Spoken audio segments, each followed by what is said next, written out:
High flow engine purge enabled. Yeah, it's bottom 25 here. Russian launch of Antipodean Adventure. It's an NROL launch from New Zealand, which is interesting. Deluge is activated.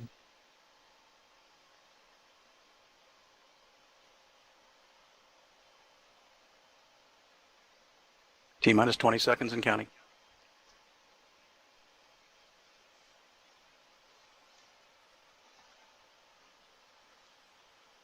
10, 9, 8, 7, 6, 5, 4, 3, 2, 1, 0. Mission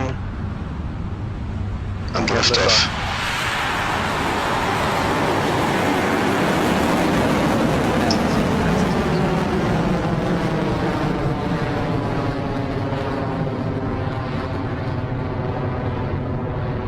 Vehicle switching over. Stage 1 proportional is nominal.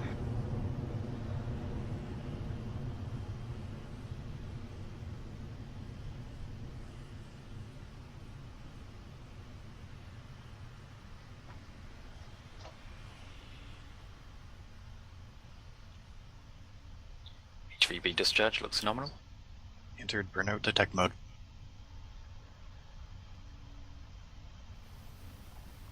There we go, T plus 50 seconds into the NROL-199 mission on its Antipodean adventure. Electron's engines will soon power down slightly to prepare the rocket to pass through max Q, or the point of maximum aerodynamic pressure against Electron during launch.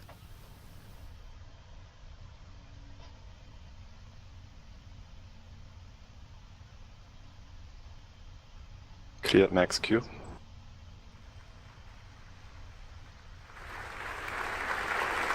Stage 1 propulsion is nominal.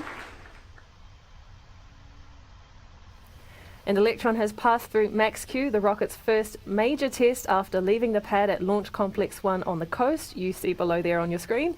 Electron's 9 Rutherford engines are firing hot as they burn through the first stage's tanks of liquid oxygen and RP1 propellant. T plus 1 minute and 42 seconds, and Electron's trajectory is also looking good.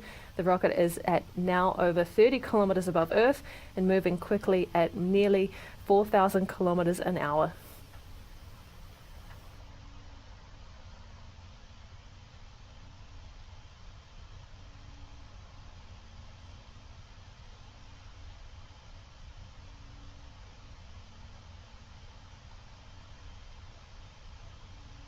Seconds to Miko.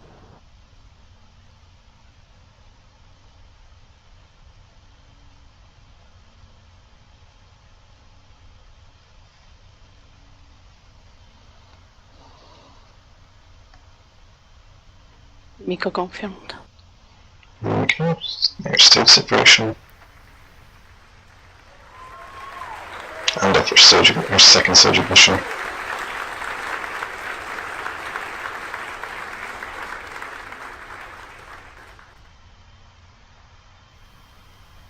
There you heard it and saw it on your screen, all three events happening back to back through Miko, stage separation and second stage engine start.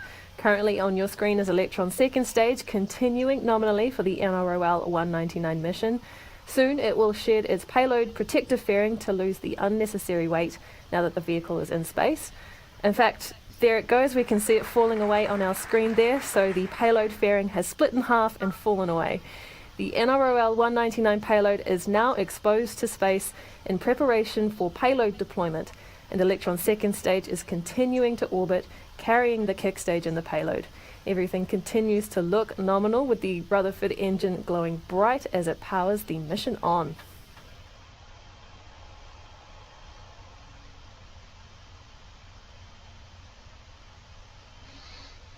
Yes, we're not going to get any views ahead, I assume, because NROL payload.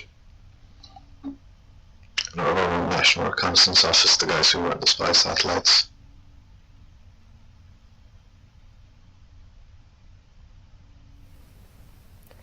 The burn of this engine lasts for about 7 minutes to help bring the payload closer to its final orbit before we have a second stage separation that enables our third stage, known as the kick stage, to carry on with the rest of the mission. Our kick stage is critical in delivering the NRO the exact orbital insertion they need for this national security payload. With its own reliable Curie engine, our kick stage can be maneuvered precisely to achieve pinpoint orbital drop-off of the NRO's payload. That payload deployment is expected to take place around an hour from now.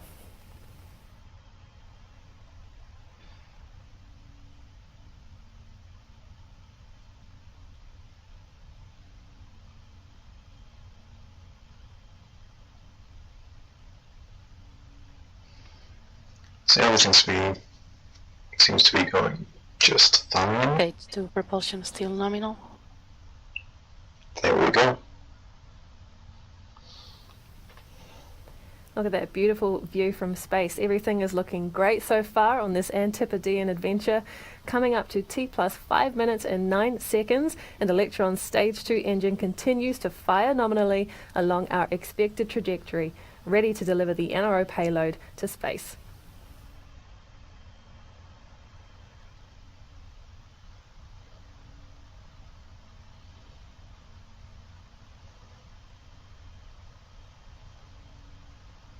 Okay, most probably know those varying flashes at different points of the engine will just look a little worrying to me. Obviously, it's fine. Also, the fact that that spot seems We to be are about 1 minute away now from our cooler. next mission milestone, the swap of our rocket's batteries, providing electric power to the Stage 2 Rutherford engine you can see on your screen. So the Rutherford's electric fuel pumps use electricity rather than a pre-burner to operate. But once the batteries are drained, we don't need them anymore. They become unnecessary weight on the second stage, so they're discarded when we swap to a fresh new one that keeps the engine running. This is our battery hot swap event, which you can see about 3/4 of the way up the timeline on the left of your screen, and coming up shortly on the main screen, you should see that shiny silver object pop free.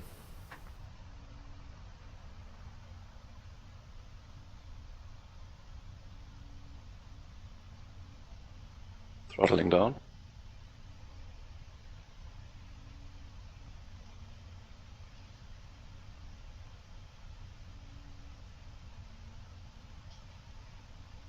Approaching hot swap.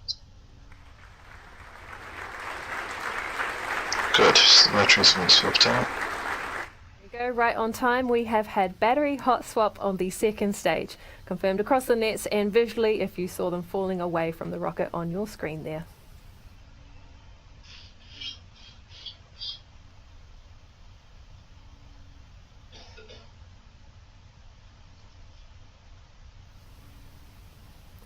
We have had a clean run through mission milestones so far.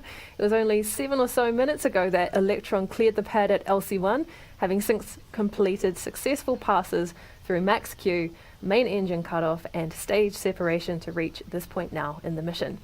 Next up will be the second stage engine shutdown and the final stage separation that will follow the same process as the earlier MECO and separation of these stages, the first and second stages. So right now though, with stage 2's engine still firing, the mission remains on its trajectory to orbit as expected, and all is going well for NROL-199. 50 is the safety.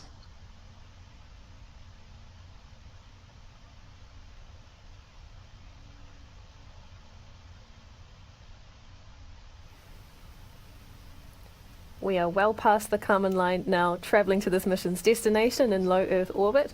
When we reach the end of this second stage burn and separate the kick stage, we'll drift along in an elliptical path around Earth before the kick stage's engine lights up and propels the mission into a circular orbit. That happens just moments before payload deployment and the end of the mission for Rocket Lab. From the ground to space and on-orbit operations within only an hour is pretty cool.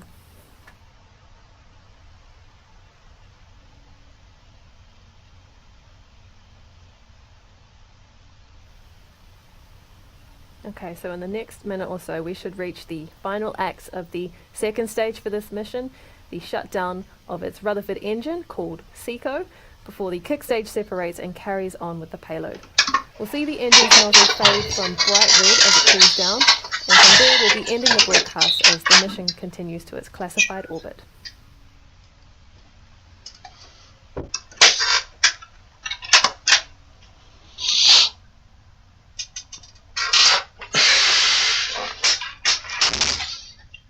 everything seems to be going so. There we go. Stage 3 separation engine. Perfect transfer orbit. There does seem to be a bit of a rotation. There we go, that But engine that nozzle shouldn't be too cooling bad. off was the visual indicator, along with the confirmation from mission control that the second stage engine has shut down and the kick stage with the NRO payload has separated. There are still a couple of events to go on the third stage before payload deployment for the NRO. Our third stage will first complete that initial pass of Earth before it ignites to circularize its orbit and bring the payload to its drop-off point in space. That action will mark the end of the mission for Rocket Lab, but the start of the spacecraft's operation in space for the NRO, and we'll update you on payload deployment across our social media channels once it's confirmed.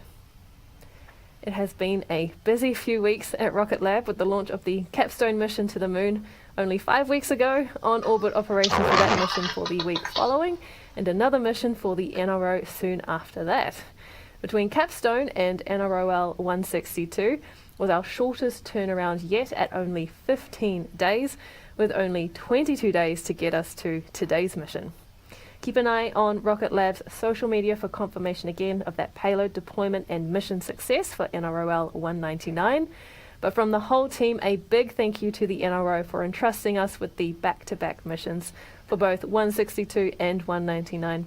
And thanks to you at home for joining us on our 29th Electron launch. We'll see you back here soon. This is Rocket Lab Mission Control, signing off.